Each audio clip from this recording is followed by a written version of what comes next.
Hey guys, welcome back to my channel. My name is Arjun. The new horror movie Weapons, directed by Zach Cregger, is now out. I got a chance to watch the movie, so in this video, I'm going to share my review. This was one of my most anticipated movies of the year, so I was really excited to check it out. But before I share my thoughts on this movie, let me know down in the comments, guys, if you got a chance to watch Weapons. What did you think about the movie? What were your expectations going into it? Did you know anything about the movie? What did you think about the trailers and stuff like that? I'd love to know your thoughts. With that said, I'm going to get started talking about what I thought. Like I said, this was my most anticipated movie one of my most anticipated movies of the year. I was a really big fan of Barbarian when it came out. I really enjoyed that movie, which Zach Cregger also directed. The producer for this movie and Barbarian, I think his name's Roy Lee or something, also produced Companion, which came out earlier this year, which is one of my absolute favorite movies of the year. So because of all those reasons, I was very excited to watch this movie. And then as you go into the last few days where the reviews started coming out, the movie had 100% on Rotten Tomatoes for quite a while. I think now it has went down to 96 or something like that.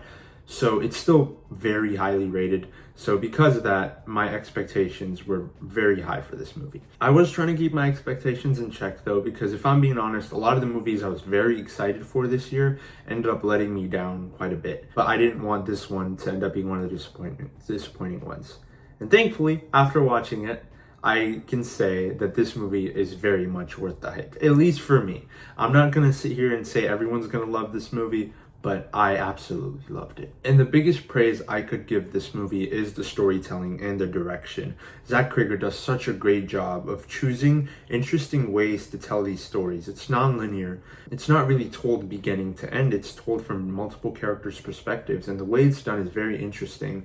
It also has very cool aesthetics, like not only visually, but the music, the way some of the scenes are shot, where the way the camera moves. Camera work is really interesting here. Like the way certain sequences build up tension is so interesting, just purely based on the camera. Like you don't really have much movement going on screen. It's the audio and the camera, and it does such a great job of all of that. There's a lot of great shots in this movie, and it starts right at the beginning. The opening scene of this movie, you can tell there's a lot of care put into the way this movie looks visually. There's also a really good score accompanying all of that. The music and audio and sound design, just the sound design in general for this movie is fantastic. It's one of those movies where even though there's a lot of scenes that are very chaotic, you can hear the audio. I've had issues with some movies recently where when I'm watching them, I can't really hear what the characters are saying. But this is not one of them. You can hear everything perfectly, and I really like that. Like I said, the movie is told through multiple perspectives of different characters, and for the most part, I think every single character contributed to the story. The biggest piece of that is just how Zach Cregger is able to set up small things in each of the stories that either come back around in one of the other characters' perspectives or comes back around during the climax of the film. And either way, it all works together beautifully. Obviously, the premise of it is that on this random day at 2:17 a.m. in the morning, all these kids from this one classroom run away, leave their houses, and the only evidence of that is their ring door footage. That's basically it. And it's all the kids from this one classroom, except for one kid and the teacher. The teacher's still there, and the one kid is still there. And obviously the suspicion goes to the teacher, who's played by Julia Garner. And I think she does a great job here. She's someone you can buy into as someone that cares about these kids, that's going through a lot of grief right now, just as much as these parents are. And you can also buy her as this really flawed individual that has alcohol issues, has these other problems going on in her life. And because of all these things that are put together, I think every character, not only Julie Garner, every single character has something that you can root for them about, and also something that you can latch onto. As you go on through the movie, you have other characters like Josh Brolin, who plays one of the dads of one of the kids. His name was Archer, I think. And he does a fantastic job of playing this role of someone that just lost his child. And he's also a very flawed father. As you watch the movie, you realize that about him. This character was supposed to be played by Pedro Pascal. I read that somewhere. And I'm glad it didn't end up being Pedro Pascal, because he's already in a lot of movies this year.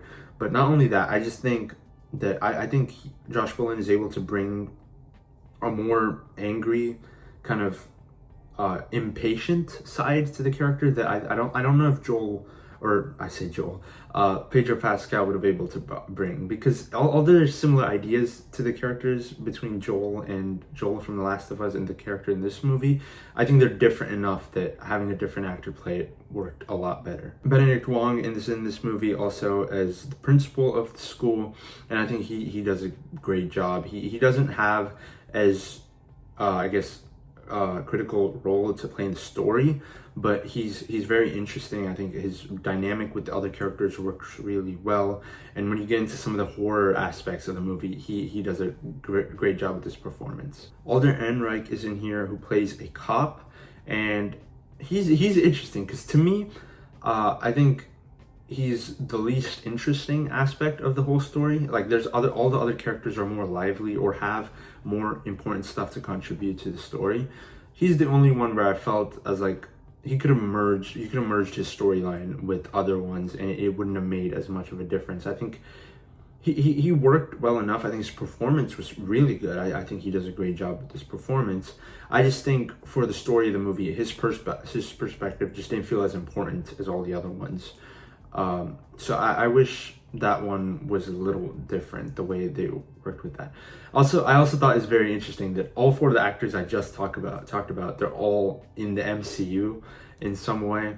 Obviously, you have Silver Surfer, who's Julie Garner, and then Thanos, Josh Brolin, Benedict Wong, and then Alden Ehrenreich was just in Ironheart. So I just think that's really funny.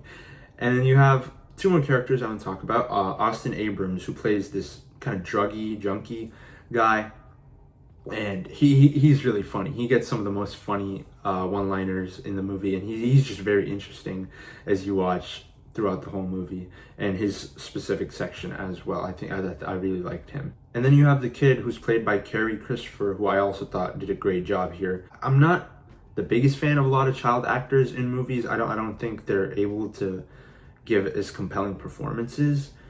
I don't think that was the case here at all. He was fantastic, and he did a really good job throughout this movie. Now, I know I talked about how Austin Abrams' part of the movie had a lot of comedic value. I think the movie in general was just very funny. Especially as it goes to the climax of the movie, there's a lot of things that work really well. I think there's a lot of comedic moments to come from the dialogue and from the characters' interactions, and even just things that happen that pay off really well. I really liked the comedic value that I got from this movie, because it's not something I expected. I didn't expect this movie to be as funny as it actually ended up being. Now, I won't exactly call it a scary movie, at least for me. I didn't find it to be very scary. I don't find movies scary in general, so maybe that's just a me thing. I think it's more tense and more of an edge of your seat thriller rather than a horror movie. But I went with one of my friends, and she was scared like the whole movie. So I think it kind of just depends on who you are. For me, it worked a lot more as a thriller and a mystery than it did as a horror movie. There's some jump scares here and there. I think that's kind of a problem with the movie. I think some of the jump scares kind of take away from the creepy atmosphere for the movie. It felt unnecessary because the creepy atmosphere of the movie already works very well. The jump scares just felt like they're kind of there for no reason. There's some dream sequences in the movie, and the way those scenes are crafted are really cool. I don't think I've ever seen a Nightmare on Elm Street movie, but I think if you did a remake or something like that, I think having Zach Cregger do them would be really cool, because the way he directed the dream sequences here were so interesting.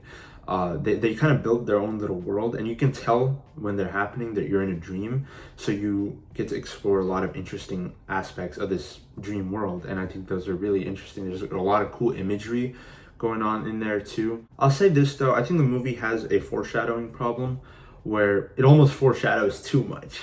I didn't notice it while watching the movie, but when I got to as the movie was starting to answer some of our questions, I was like, oh, that was kind of obvious. Not in the sense that it took away from the reveals and the answers. I still think the way the answers are given and everything was very satisfying. When you get to the end of the movie, I thought it was great. But I think that if if you paid enough attention to the movie, you can kind of piece together what's happening. Not exactly, but the general gist of it. I kind of saw that coming, but it's still done really well.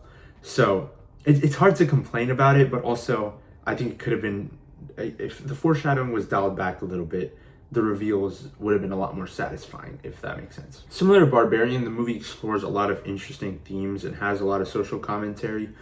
I like a lot of themes about communal tragedies and how people react to them, like how some people are really emotional and it leads to scapegoating in a lot of scenarios, and a lot of people are just emotional because of how much grief they have. A lot of people talking about specifically school shootings and how the movie kind of comments on that. I'm not sure if that's exactly what the movie's going for, but in some cases I can see it. It kind of makes sense. If that is what the movie is commenting on, it did a great job of doing that and making you feel invested in all these characters and how it makes their reactions feel appropriate.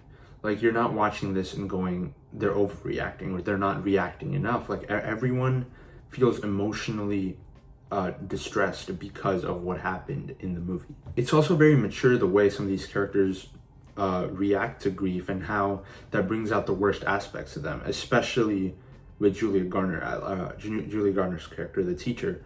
Like, you can see that she's just an awful person, and all of that comes out when she's going through this heartbreaking tragedy. I don't know if this is something directly correlated with the movie or if it's just something that was a coincidence. Also noticed some not references but similarities between this movie and Seven, with how they kind of use the seven deadly sins. It's not as obvious in this movie, but there's scenes where, like I said, the characters are going through grief and stuff like that. And there's things they do where I'm like, oh, that's one of the seven deadly sins, you know? And I don't know if that's intentional, but I think if it was, it's really well done. It's very interesting in the movie. I thought that was well done. A lot of people compared this to Prisoners, which I can very much see. I think it has a lot of similarities to Prisoners. I think Prisoners is a movie that the ending's not as satisfying as it is here, but I think overall Prisoners is obviously a fantastic movie. A lot of people also compared it to Magnolia and Pulp Fiction because of the storytelling. I haven't seen either of those actually, so I can't really say anything about that, but a lot of people are comparing this to a lot of the great movies out there, so I think that's a good thing. And the movie just in general builds up a very interesting mystery and pays it off extremely well. When you get to the end of the movie, this is satisfying. This is one of the most satisfying mysteries I've seen in a very long time. And even the way the movie gives you its answers, it's not like traditional reveals. It's not like a twist. It's not something that just throws all the reveals at you at once. It slowly answers these questions. And when you, just by the time you get to the end of the movie, you realize you're like, oh, like there's no big moment where you're getting all these reveals. It's just, it slowly gives you each of them. And you're just processing it through the movie. And when you get to the end, it's like, that was great. It's really cool. It gives you them slowly and makes you kind of sit with them. And you're just sitting there watching this. You're like, oh, that's so cool. Now, my issues with the movie, I talked about a few of them. Obviously, like, I think the foreshadowing was a bit much. And I also think Alden Ehrenreich's perspective of the story didn't feel as critical as all the other ones. I think there's ways you could have shortened that or at least incorporated the parts of his story into other people's stories to make a lot more sense or have the movie kind of flow a little bit better. With that said, my really only major issue with this movie, those are mostly minor issues that didn't bug me too much. My major issue with this movie is I think the movie could have desperately used an epilogue. Like, it's one of those movies that I think is begging for an epilogue. Because when it ends, as satisfying as the answers you get are, and as satisfying as the ending of the story is, I don't think the ending of the movie is as satisfying as the ending of the story. And the reason I say that is because it just kind of feels abrupt. I wish there's an epilogue or even like a post-credit scene that kind of shows how at least a couple of the characters kind of in the future react to this or how their life is going in the future. I didn't want too much, even if it's just like a 1-minute epilogue scene of showing the characters where they're at in the future. It would have been a little more satisfying. I can't get too deep into it because spoilers. I'm not trying to use spoilers in this video. Like I was trying to keep it as spoiler free as possible. I may do a spoiler review in the future, talk about the details a little bit more. But I loved this movie. I think it was great. I thought it was absolutely fantastic. So my issues at the end of the day, they're not too big issues. If they were solved, obviously this could have been basically near perfect movie for me. But at the end of the day, it's not a big problem. I have one more issue I want to talk about, but I don't know if this is necessarily with the movie itself or the theater I watched it in. It felt very dark. There's scenes in this movie where I straight up had to like squint and like pay super close attention because I couldn't see what was happening. And I've seen dark movies at this place. I think I watched the Batman here too when it came out. I've seen other dark movies there, and I never had this issue. This was the first time I had this issue. I'm not sure if that's just like a problem with the movie or if for some reason the place I watched it, they just dimmed the screen for some reason. I don't know why they would do that. But I know some theaters do that to preserve power or whatever. If that's the case, that's not an issue with the movie. But I did think there's scenes where they're just really dark. And it's hard to kind of see what's going on. Overall though, I loved this movie. It's one of those movies this year, one of the few movies this year that I was really, really excited for, that absolutely lived up to the hype. For my score, I'm gonna give Weapons a 90%. It is very much one of the best movies of the year right now. If you have not seen it, go check it out. It is fantastic. Even if you don't completely love it like I do, you'll at least find it very interesting and refreshing because it's an original horror movie with a great story, great direction, beautiful visuals, and it also has something to say. I really enjoyed it. Let me know down in the comments if you guys got a chance to watch it. Let me know what you thought about it. If you enjoyed my review, be sure to hit the like button and subscribe to my channel for more videos like this. I'll also leave links in the description below for my other social media, so go follow me on there. Thank you for watching, and I'll see you in the next one. Bye.